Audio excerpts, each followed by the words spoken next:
Brad, you've got a few more days, but this is the last time we'll probably talk to you this spring. Just overall, what do you think you guys accomplished from start to now?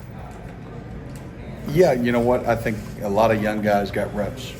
And if you look at sort of the overarching theme, I think for me, that's the big thing, is a lot of guys got a lot of banked reps.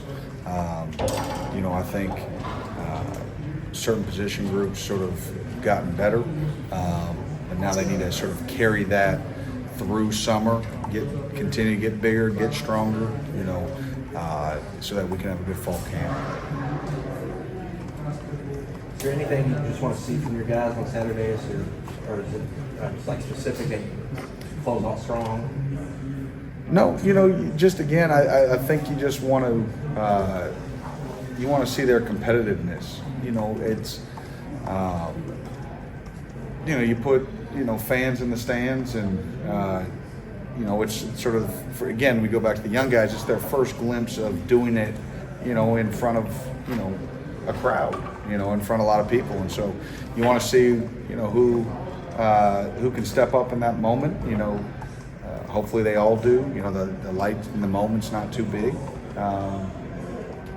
And I just want to see them be competitive, like and play with energy, compete, and really have fun with it. They've worked hard, they've grinded through installs.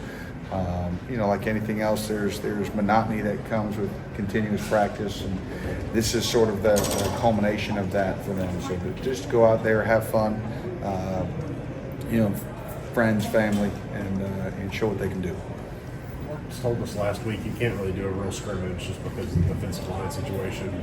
You get more guys hurt if you have a bunch of freshmen going up against veteran O-linemen. But what are those guys going up against, not just like threes versus threes, but maybe threes versus your normal ones? They get the feel of what it really is, don't they? Yeah. That's the key, is whenever you sort of step up, whether you say threes versus ones or twos versus ones, or whatever the case may be, threes versus twos, every notch up you're probably going against.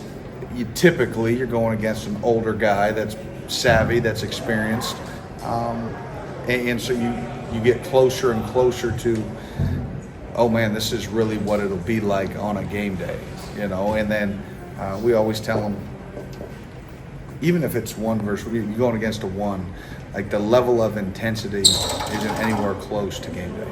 And so if you feel like it's really fast right now, it'll be really, really fast. And I was talking with one of the young mid-year freshmen, and they're like, yeah, high school was good, and then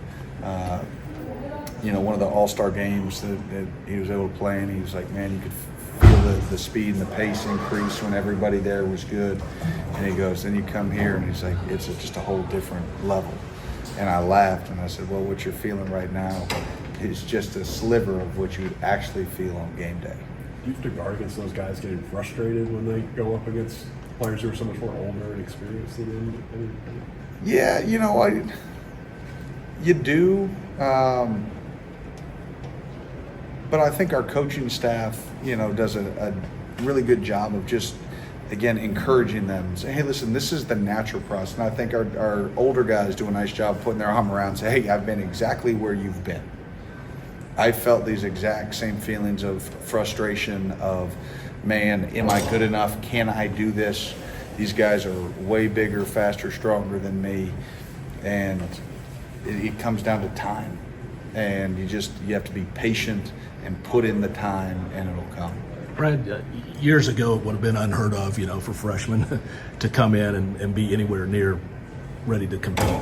What's it say about the way they're coming up now that you can have guys come in, mid-year and be able to do some things? Yeah, I think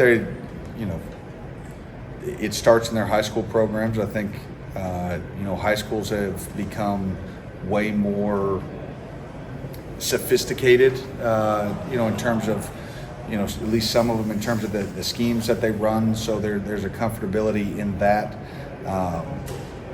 They're training a little bit earlier, so physically they're a little bit more sort of ready or mature. Doesn't mean emotionally they're any more ready. You try to do as much as you can in the recruiting process to bring those kind of guys in that you understand how they're built and how they're wired. But it's still it's very much a guess. I mean, and listen, just because young guys are in and they're getting reps right now doesn't mean they're going to play, significant snaps. They may not. That's a long time to be determined. But it's just good to have them here and have them competing, with old guys. And again, I think it goes both ways sometimes with old guys. Like sometimes they let them know, like they go full on and sort of let them know, and then sometimes they'll take it easy, because you'll get it from the crowd, right? Oh, you're gonna beat up on a freshman? Oh, okay, tough guy, that kind of deal. So then they don't always, it allows that freshman to feel competitive. If an old guy maybe eases up, he doesn't know that, and then he wins a rep. But there will be no easing up, on Saturdays. Brad, there's another portal window right around the corner. On your side of the ball, you only have one player, I believe, in the first window. That's something you see your side of the ball being active in coming up, and if this is a spot you're looking. We'll see. After spring, we'll sit down, we'll evaluate, across the board, as a whole staff, not just defense, but offense, defense, special teams, and then we've got to do whatever is best for the team. Obviously, in any business, you're always, if there's a way to improve your team, you evaluate that option, and then you decide whether it's truly an upgrade or not. What's an area of growth you've seen over the course of spring ball that you're proud of to see as a coach?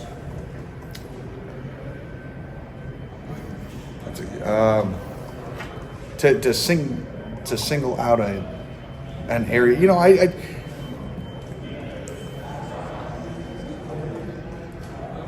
I really like how our guys play together. And it doesn't matter young, old, like they bring, everybody's been brought into the fold, and sort of as the coordinator, you sort of have that proud papa moment. You watch them and you see them celebrating together, encouraging each other. Hey, listen, everybody wants to be a star. Everybody wants to be the guy on the field. But the really good teams, they you talk about getting player led. Like you see the guys that have been in this system, they bring the new guys in, right? They bring, whether it be transfer, whether it be mid-year freshmen, and they just say, listen, you're in this building, you're part of this family, and you've seen them gel going through, and they come out with an enthusiasm every day to practice, and that's. And I felt that last year, I think. So that's where I've been a little bit, to answer it that way, because I don't know if it's necessarily an improvement. It's just something that, hey, listen, every team has to go through that. Some get it, some don't. I've been proud that this group so far has shown that ability to gel and to fight for each other, because we're going to need that. We're going to have a lot of ups and downs, come fall, and I think they truly care about one another. Brad, among your freshmen who didn't redshirt last year, I don't know that we asked about Jin Brown all season, but he ended up playing in like 11 games. What did you like about him and to put him in that situation, and maybe where's his progress at? Yeah, he's a very natural linebacker. He's a very instinctive player. He's got natural box movements on special teams, I think helped out quite a bit, in that regard. Again, running down in space, making guys on kickoff miss. Excited about his future, and really that entire room. You've got sort of 3-4 old guys, right? You throw Alex in the old guy because he's played 2 consecutive years, right? And then you've got a slew of young guys in there that are just learning from veterans, and I think the future is really bright, for that room.